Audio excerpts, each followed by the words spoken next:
Back to a regular session, and Saturday evening was a quiet day. I had all the space that I needed, and I was focusing mainly on getting quality time on my handstands.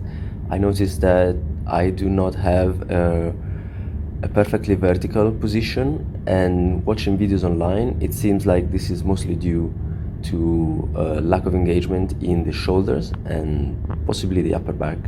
So this is what I'm gonna be working on moving forward.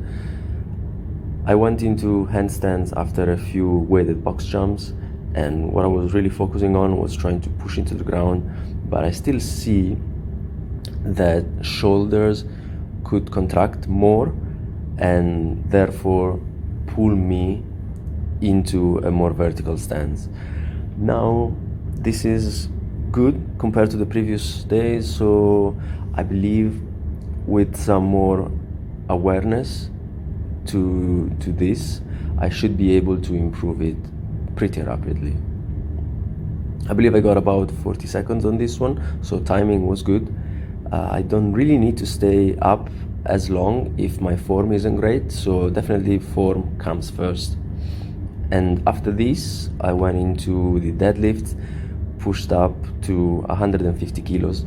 140 moved nice and smoothly. 150 was a bit slower, and I am gonna try and do 150 as often as I can, as well as I can, because ideally I'll be moving up a bit, hopefully 5 kilos next month. This is the daily max on the front squat, and I did not miss this one, luckily. I don't know if it was because I wasn't looking at the mirror, but I should definitely be able to squat in a decent position without looking at myself. And I don't really feel like I'm checking myself that much, but something to keep in mind. And supersetting with the usual leg raises. Felt good on dips, nothing to say. I feel like I'm getting much deeper, and I didn't record myself from the back, so I cannot really tell whether my left shoulder is on an equal level with the right one, but I do not feel any imbalances really. And this is the first of the 2 sets, and after that I went into the body weight pull-ups, trying to keep my upper back tight. I noticed here that with the wider stance I'm able to keep my body straight, but as I fatigue going into the set further down, my upper back slightly arches, slightly caves in, and the legs kind of follow, drifting forward. So this is what I need to be working on.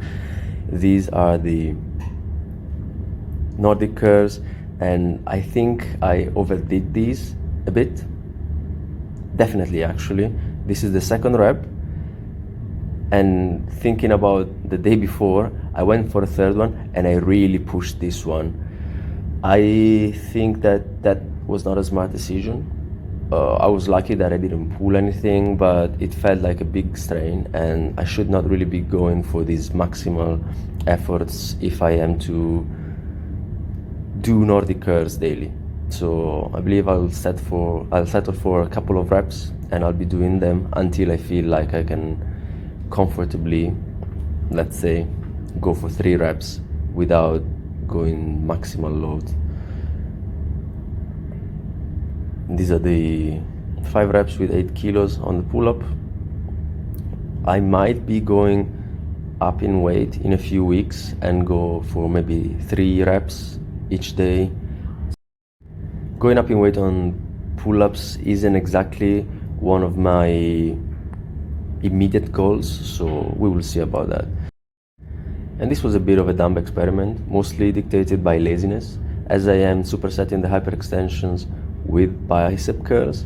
Usually I was trying to see if I could do the extensions with an easy bar curl, simply because the easy bar curl is easier on the wrist for the bicep curl, but that wasn't really smart. That thing kept pushing into almost in my neck, so, and I didn't really know how heavy the easy bar was. So that thing I thought was 25 kilos, but it definitely felt much heavier, probably because it's not the right thing to use. That was stupid. But At that point, also my phone died, so end of the session anyways. Ciao.